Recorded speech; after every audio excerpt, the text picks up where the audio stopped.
प्रिय विद्यार्थियों, आज हम कक्षा 10वीं गणित प्रश्नावली 1.1 भाग 3 में हम ये सीखेंगे। इसका पहला प्रश्न है, निम्नलिखित संख्याओं का HCF ज्ञात करने के लिए यूक्लिड विभाजन एल्गोरिथम का प्रयोग कीजिए। तो हमने पिछले वीडियो में यूक्लिड विभाजन प्रमेयिका के बारे में जानकारी हासिल करी थी। एल्गोरिथम क्या होता है ये हमने सीखा था। अब हम इसको हल करते हैं। हमारे पास है 135 और 225। तो हम लिखते हैं 225 जो है वो बड़ा है किससे? 135 से। अब 225 और 135 और 225 में हम यूक्लिड विभाजन प्रमेयिका का प्रयोग करते हैं, यूक्लिड विभाजन एल्गोरिथम का प्रयोग करते हैं। तो हमने लिखा 225 और 135 में यूक्लिड विभाजन एल्गोरिथम का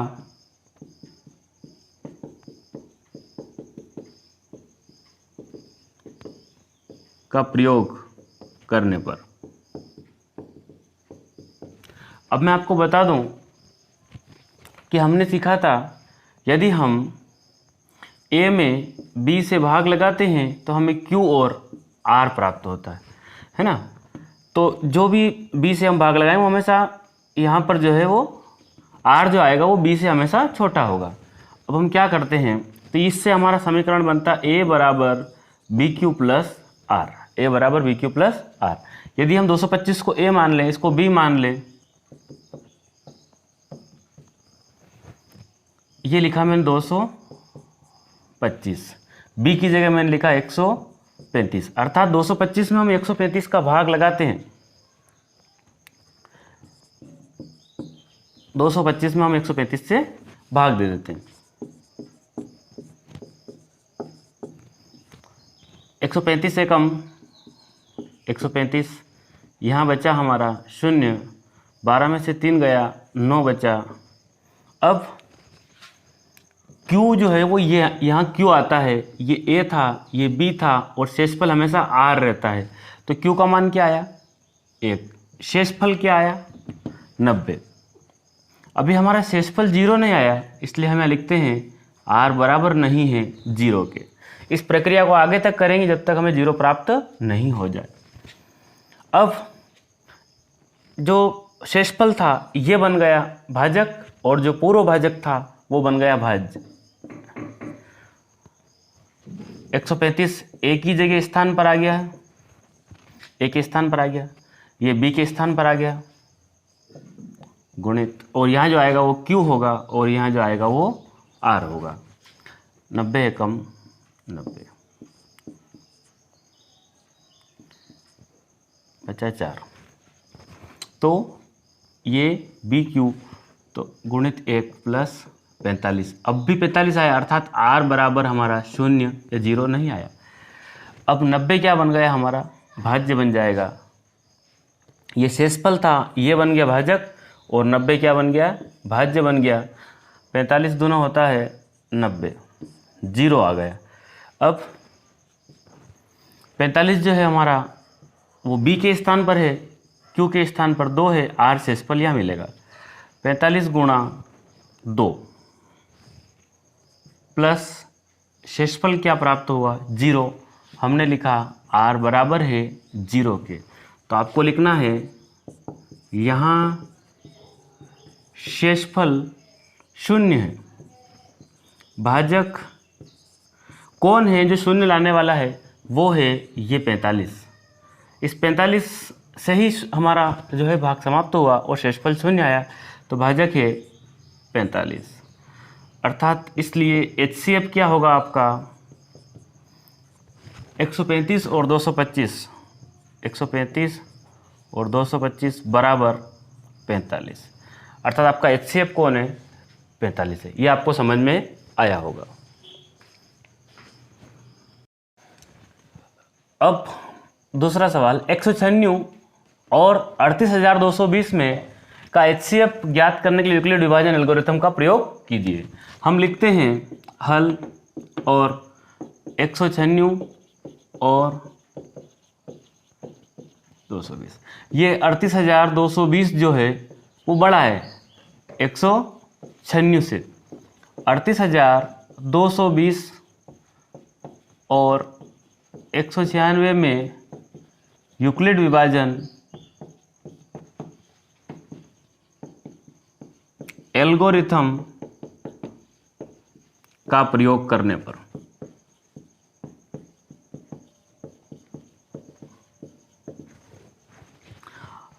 अब हम जानते हैं a माना a एक संख्या है, उसमें हम b से भाग लगाते हैं तो हमें q और r प्राप्त होता है। इस r का मान इस b से हमेशा छोटा आएगा। a बराबर बी क्यू प्लस आर, कैसे? इसके अकॉर्डिंग ये बनता है a बराबर बी क्यू प्लस आर। हम a की स्थान पर मान लेते हैं 38,220 और b को मान लेते हैं 196। अब हम 38,220 में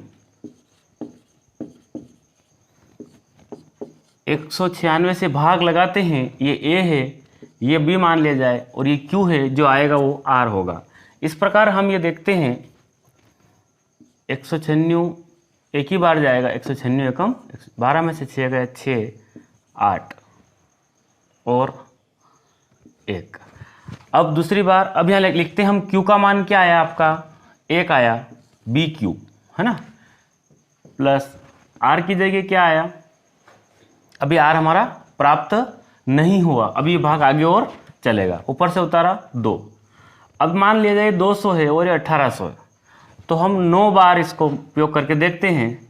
9 छंग 54, 9 में 81 और 5, तो ये बना 86 और 1764। 12 में से 4 गया 8,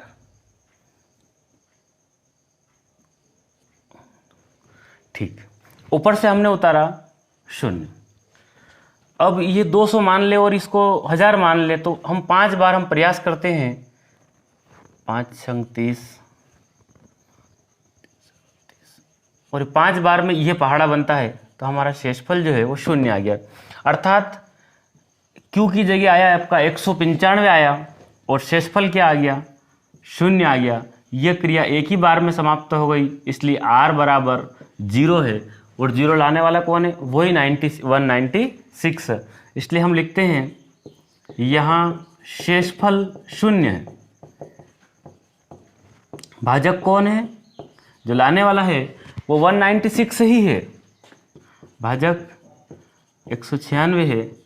इसलिए जो आपका HCF होगा वो क्या होगा? 196 कामा 38,220 बराबर 196। ये आपका HCF है ना। HCF 196 और 38,220 का HCF क्या आया? 196। ये भी आपको समझ में आया होगा। तीसरा सवाल, 867 और 255 का HCF ज्ञात करने के लिए यूक्लिड विभाजन एल्गोरिथम का प्रयोग कीजिए। तो हम लिखते हैं हल 867 और 255। 867 और, तो अब ये बड़ा है, 867 बड़ा है 255 से। 867 और 255 में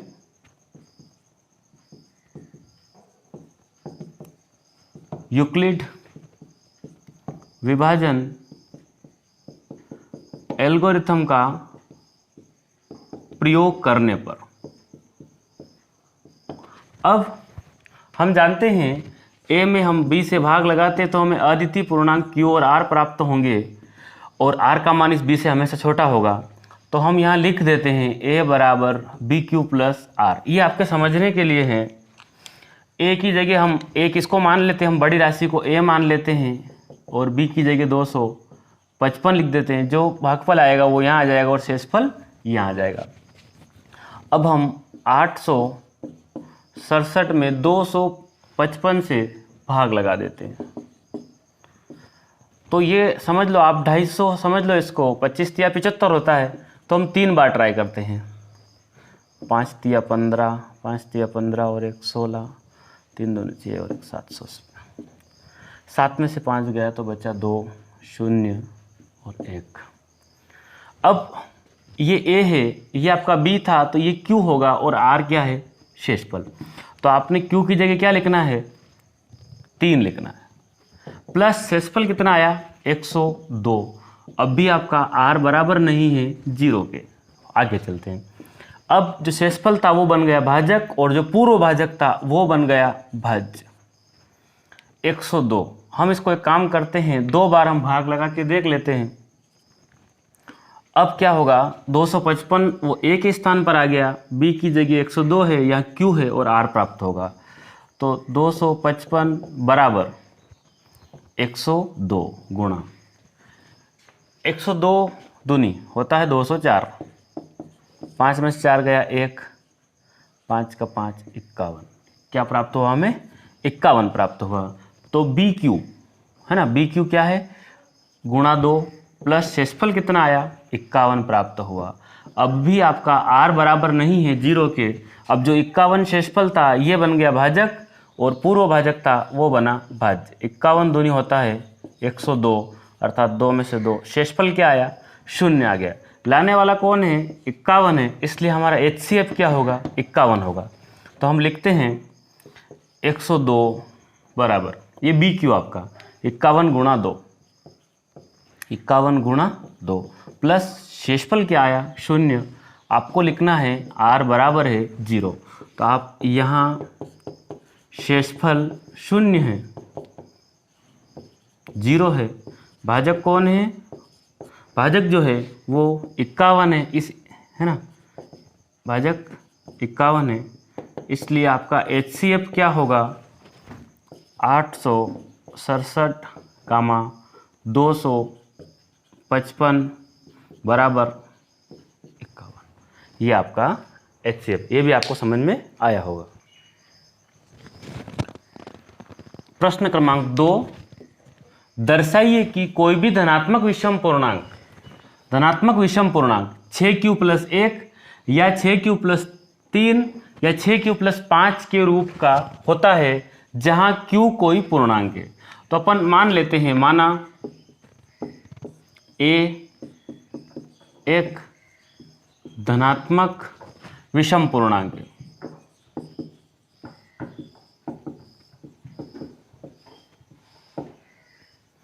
माना A एक धनात्मक विषम पूर्णांक है। अब क्या करते हैं, तो B बराबर क्या होगा? तो आप जानते हो हमारी यूक्लिड विभाजन प्रमेय का A बराबर BQ + R। तो A की जगह हमने A मान लिया, तो ये 6Q, यहाँ भी 6Q, यहाँ भी 6Q, यहाँ भी 6Q है, तो हम B का मान क्या मान लेते हैं? 6। तो B बराबर 6। अब यूक्लिड विभाजन जो प्रमेय का है,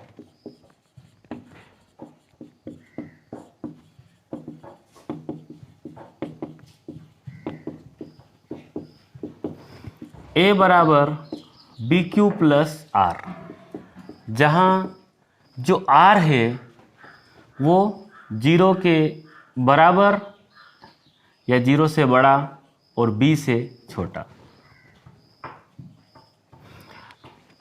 ये किस प्रकार से कि जब हम A में B से भाग लगाते हैं तो हमें यहाँ अद्वितीय पूर्णांक Q और R प्राप्त होंगे। इस R का मान या तो 0 हो सकता है या 0 से बड़ा लेकिन इस B से छोटा, इस प्रकार से। तो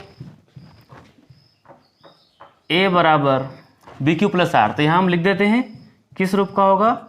6Q + R,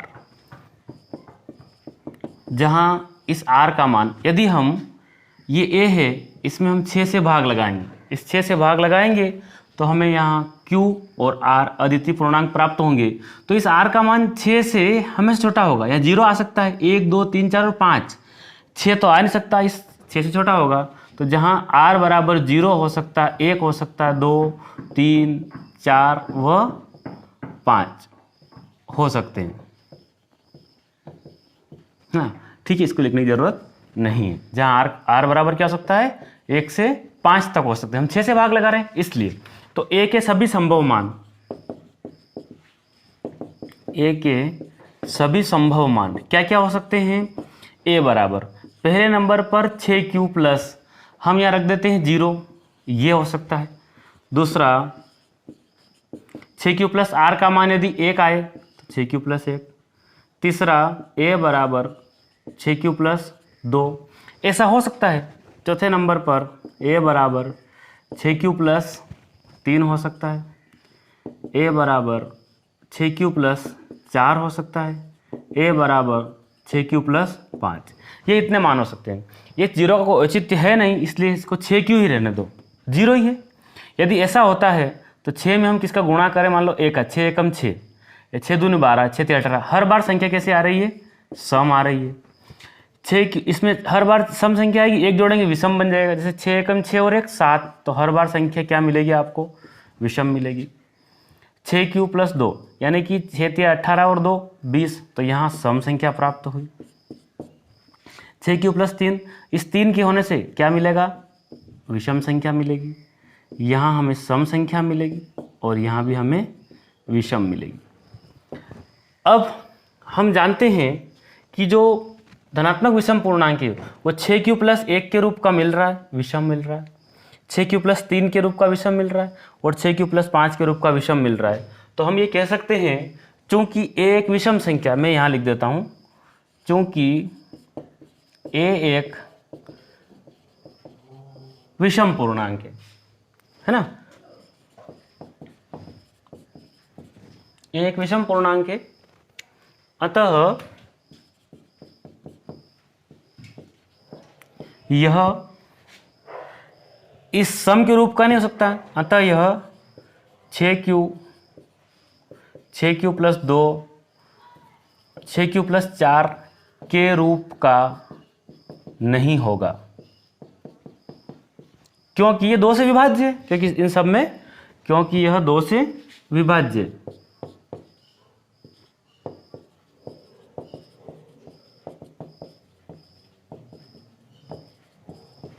इसलिए धनात्मक विषम पूर्णांक, इसलिए यह अंततः कोई